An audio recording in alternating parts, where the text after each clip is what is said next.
1. Alat ukur standar adalah alat ukur yang memiliki A. Derajat validitas yang tinggi, B. Derajat reliabilitas yang tinggi, C. Derajat validitas dan reliabilitas yang tinggi, D. Daya pembeda soal yang tinggi, E. Kualitas yang tinggi. Jawabannya C. Derajat validitas dan reliabilitas yang tinggi. 2. Tes uraian atau easy test atau tes subjektif memiliki karakteristik kecuali A. Berbentuk pertanyaan atau perintah yang menghendaki jawaban berupa uraian atau paparan kalimat yang umumnya cukup panjang, B.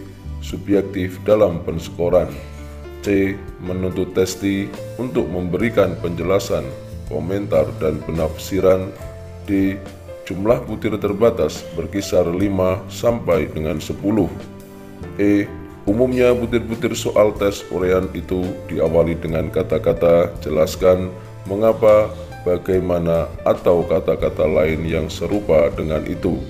Jawabannya adalah B. Subjektif dalam penskoran. 3. Fungsi penilaian hasil belajar berbeda dengan fungsi evaluasi pembelajaran.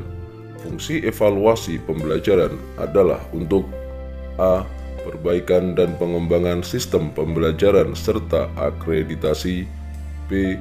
Memenuhi kebutuhan psikologis dimaksud ditinjau dari pendidik dan peserta didik, C. Efektivitas dan efisiensi pembelajaran, D. Bimbingan dan penyuluhan, E. Diagnostik kesulitan belajar. Jawabannya adalah A. Perbaikan dan pengembangan sistem pembelajaran serta akreditasi. 4. Ciri-ciri asesmen kontekstual yang berbasis pada asesmen autentik adalah A. Penilaian berbasis pada standar dan tidak dipengaruhi faktor subjektivitas penilai, B. Peserta didik mengkonstruksi responnya sendiri, bukan sekedar memilih jawaban yang tersedia dan tidak hanya memiliki satu jawaban tertentu yang benar, tetapi memungkinkan banyak jawaban benar atau semua jawaban benar. C. Ada pedoman cara mengerjakan dan menjawab butir-butir soal. D. Penilaian yang menyeluruh, holistik dalam evaluasi, maka objek hasil belajar meliputi ranah kognitif, afektif, dan psikomotorik. E. Kondisi nyata atau keadaan sesungguhnya yang berkaitan dengan kemampuan peserta didik. Jawabannya B.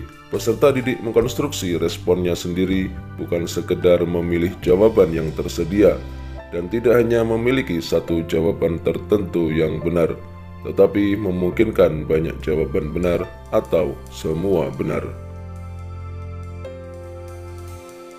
5. Proses berpikir kritis dalam konteks pembelajaran adalah membentuk peserta didik yang mampu untuk berpikir logis, masuk akal, reflektif, dan mengambil keputusan secara mandiri merupakan istilah dari A. HOTS dalam proses transfer, B. HOTS dalam berpikir kritis, C. HOTS dalam penyelesaian masalah, D. HOTS dalam mengajar, E. HOTS dalam kompetensi. Jawabannya adalah B. HOTS dalam berpikir kritis. 6.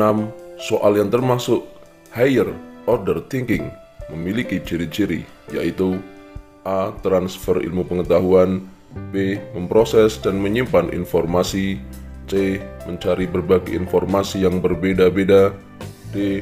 Menggunakan informasi untuk menyelesaikan masalah, E. Menelaah ide dan informasi secara manual. Jawabannya adalah D. Menggunakan informasi untuk menyelesaikan masalah. 7. Yang diukur dalam validitas konstruk adalah A. Mempermasalahkan apakah tes atau instrumen tersebut benar-benar mengukur apa yang hendak diukur, B. Masalah hasil pemikiran yang logis, C. tingkat penguasaan terhadap isi atau materi tertentu sesuai dengan tujuan pengajaran. D. Prestasi belajar siswa yang akan datang. E. Variabel-variabel konsep dan perumusan konstruk dimulai berdasarkan sintesis dari teori-teori mengenai konsep variabel yang hendak diukur melalui proses analisis. Jawabannya E. Variabel-variabel konsep dan perumusan konstruk dimulai berdasarkan sintesis dari teori-teori mengenai konsep variabel yang hendak diukur melalui proses analisis.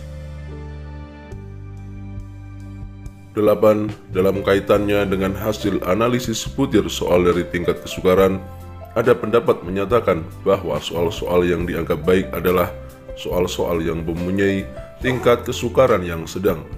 Sementara untuk menyikapi soal-soal yang sukar, ada beberapa kemungkinan tindak lanjut, yaitu A. Butir soal tersebut digunakan lagi dalam tes-tes hasil belajar yang akan datang. B. Butir soal masih dapat dimanfaatkan untuk disimpan pada bank soal.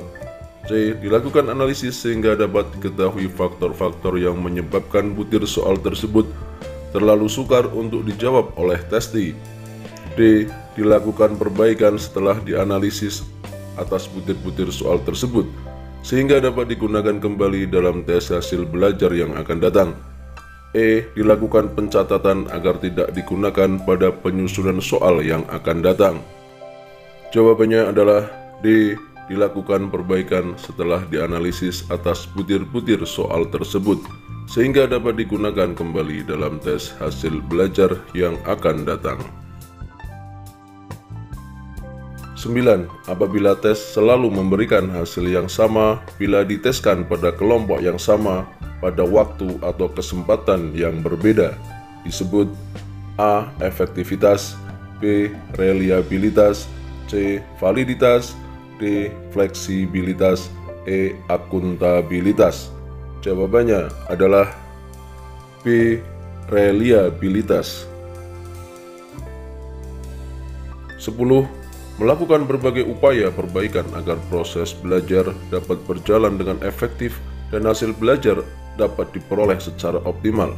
Hal ini termasuk A. Evaluasi diri, B. Evaluasi kinerja, C. Evaluasi pembelajaran, D. Optimalisasi proses dan hasil belajar, E. Strategi pembelajaran.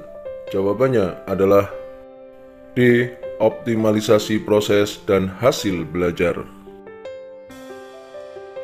11. Berikut adalah cara pelaksanaan pembelajaran remedial, yaitu A. Pada saat jam pelajaran berlangsung, B. Pembelajaran di luar jam pembelajaran, pengambilan peserta didik tertentu, dan penggunaan tim pengajar. C. Pada saat setelah peserta didik mengikuti PTS dan PAS. D. Di luar proses pembelajaran. E. Dengan mendatangkan tim khusus. Jawabannya adalah B. Pembelajaran di luar jam pembelajaran, pengambilan peserta didik tertentu, dan penggunaan tim pengajar. 12. Program pengayaan adalah pembelajaran yang diberikan kepada peserta didik yang A. Telah mencapai dan atau melampaui KKM, B. Di bawah KKM, C. Sama dengan KKM, D. Di bawah dan sama dengan KKM, E. Telah mengikuti remedial. Jawabannya adalah A. Telah mencapai dan atau melampaui KKM.